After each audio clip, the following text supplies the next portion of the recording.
നീ ആ ദോശ എടുക്കും.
നന്നായി കഴുകി ഇറച്ചി പാകത്തിന് കുക്കറിൽ വേവിച്ച്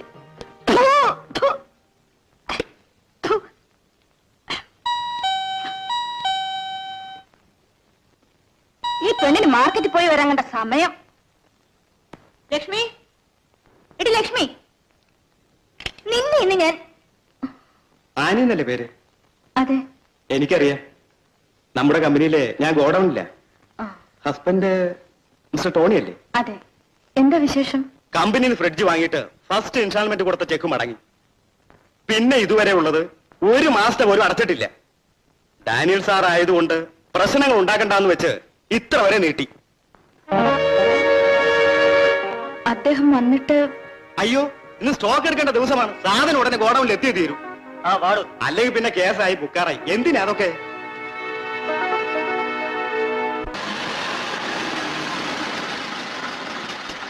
എന്താണ് ആനക്കൊച്ചമ്മോ, ചോറും കറിയൊക്കെ റെഡി ആയോ? നിങ്ങൾ കണ്ടില്ലേ? കണ്ടു.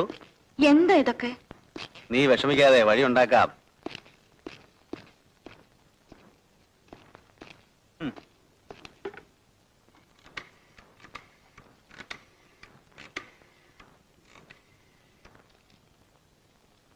Hello, get me regional manager. ആ, എസ് ടി ഡി അല്ലേ? Who is speaking? ഫസ്റ്റ് പാർട്ടിയാ. ആളെ പറഞ്ഞു വിടുന്നത് ഞാനുള്ളപ്പോ വേണ്ടേ? നിങ്ങൾ ആരാണ് മിസ്റ്റർ? മനസ്സിലായില്ലല്ലോ. കൊള്ളാം. എന്ത് പറ്റിയെന്നോ? നമ്മുടെ ഭാര്യാവധം അപ്സെറ്റ്. നിങ്ങളുടെ ഭാര്യ അപ്സെറ്റ് ആണെങ്കിലേ ഊളംപാറയ്ക്ക് കൊണ്ടോണം. ഇപ്പൊ എന്തായെന്നറിയോ? ഹലോ, എന്തായാലും വേണ്ടില്ല, നെല്ലിക്കാത്തല ഇട്ടാ മതി. പെമ്പറന്നവരുടെ മുമ്പിൽ ടോണി ഫ്രാൻസിസ് നിങ്ങളുടെ കമ്പനിക്ക് കടക്കാരൻ, പണം കൊടുത്തവൻ മണ്ടൻ. എടോ, വല്ല നമ്പറും കറക്കി പാവം തന്റെ പെമ്പറന്നത്തെ കറക്കുക അല്ലേ? ഏതോ കള്ളുപാർട്ടിയാട്ടോ മണക്കുന്നു. കൊള്ളാം. ഞാനൊരു സ്നേഹിതനായത് നന്നായി. വെക്കട്ടെ. ഫോൺ ചെയ്തതേ മണ്ടത്തരമായി. അയാൾ ആകെ പരിഭ്രാന്തനാണ്. സ്റ്റോക്കിൽ എന്തോ കൃത്രിമം കാണിച്ചാണെന്ന് തോന്നുന്നു. അത് അഡ്ജസ്റ്റ് ചെയ്യാനുള്ള ശ്രമത്തിലാ. പല വീട്ടിലും തന്നെ ഗതി. തൽക്കാലത്തേക്കാ, തിരിച്ചു കൊണ്ടുവരും. അത് പോട്ടെ. നമ്മുടെ ആദ്യവാദി എവിടം വരെയായി നോക്കട്ടെ. എന്നിട്ട് ശരിയായില്ല. നമുക്ക് പുറത്തു പോയി കഴിക്കാം. ഓക്കെ, സമ്മതിച്ചിരിക്കുന്നു. പാചകരത്നം മിസ്സസ് കെ മാത്യുവിനെ വരെ കടത്തിവിട്ടിരിക്കുന്നു. ഞാനൊരു ഭാഗ്യവാനായ ഭർത്താവാണ്. ഞാനും. കറക്റ്റ്.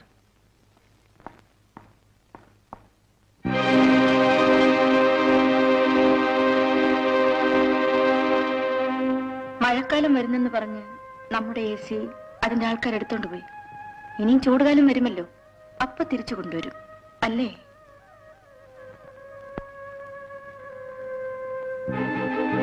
വേഷം കെട്ട് എന്നോട് കാണിക്കരുതെന്ന് പറയണം. ഈ കണ്ട സാധനങ്ങളെല്ലാം വാങ്ങിയിട്ട് 1000 രൂപ തേച്ചും തരിക എങ്കിൽ സാരമില്ലായിരുന്നു. കാശ് ചോദിച്ചാൽ സിംഗപ്പൂരിലേതോ വലിയ കോൺട്രാക്ട് തരാം, അത് തരാം, ഇത് തരാമെന്ന് പറയും. കളിച്ചു പിടിച്ച് കോൺട്രാക്റ്റും ഇല്ല, കാശും ഇല്ല. ഞാനെന്താ മോക്ഷത്തിനായി ബിസിനസ് ചെയ്യുന്നേ? അല്ല, ഇതെല്ലാം നിങ്ങളോട് പറഞ്ഞിട്ട് എന്താ കാര്യം? ഒന്ന് വേഗം കേട്ടോ. എടോ, ഈ കസര ഇങ്ങോട്ടേ. അപ്പോഴേ ഞങ്ങൾക്കായി ഒരു കസേര ഇട്ടിട്ടുണ്ട്. അയാൾ വരുമ്പോ പറഞ്ഞേരെ ചന്ദ്രൻ വന്ന് സാധനങ്ങളെല്ലാം കയറ്റിക്കൊണ്ട് പോയെന്ന്. പെറുക്കി അടയ്ക്കണോ?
എന്താണിത്?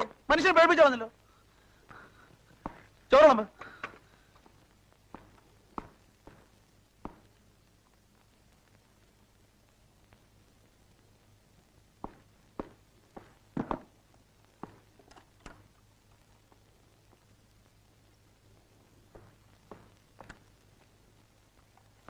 വേഗം ചോറ് വിളമ്പോച്ചേ.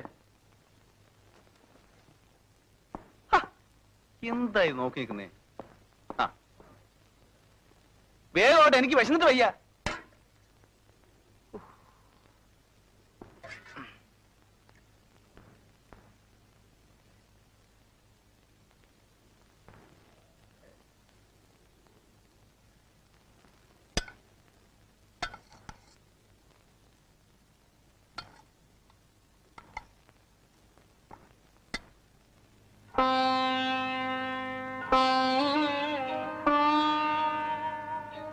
എന്താ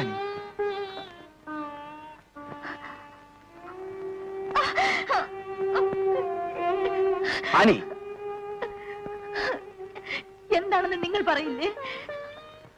ആനി, നമ്മൾ എന്തെല്ലാമോ കൂട്ടുന്നു, കിഴിക്കുന്നു. ബിസിനസ്സിൽ ലാഭവും വരും, നഷ്ടവും വരും.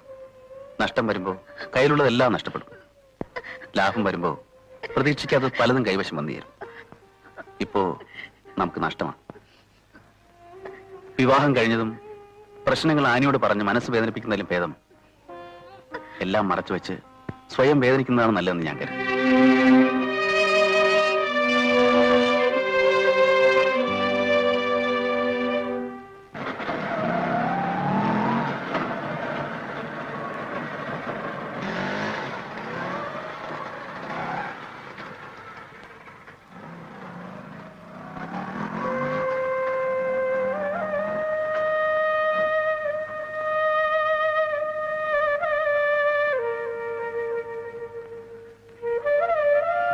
എനിക്കറിയാം നിനക്ക് പിണക്കമാണെന്ന്. വിവാഹത്തിന് വരാൻ ആഗ്രഹമില്ലാഞ്ഞിട്ടല്ല, കഴിയാഞ്ഞിട്ടാണ്. എടി, നിന്റെ കൂടെ ഞാൻ എത്ര നാൾ ചക്കാത്തിന് താമസിച്ചു. നിന്റെ വിവാഹത്തിന് ഒരു ബ്ലൗസ് പീസ് പോലും വാങ്ങാൻ സാധിക്കാതെ വന്നപ്പോൾ എന്തോ എനിക്ക് വരാൻ മനസ്സ് സമ്മതിച്ചില്ല.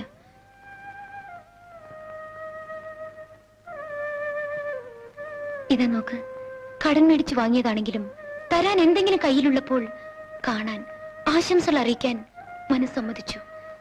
പണക്കാരിയായ നിനക്ക് ഞാൻ വാങ്ങിത്തന്ന് ഇതിന്റെ ആവശ്യമില്ലെന്ന് എനിക്കറിയാം.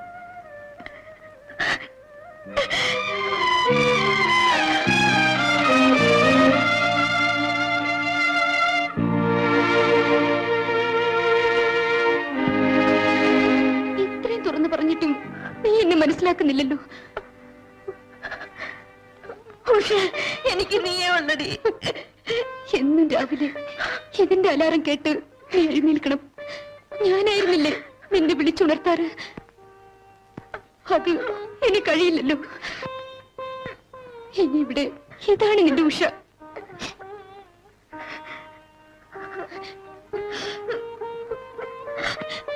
എവിടെ നിന്റെ ബെഡ്റൂം? ഞാൻ തന്നെ ഇത് വെച്ച് തരാം.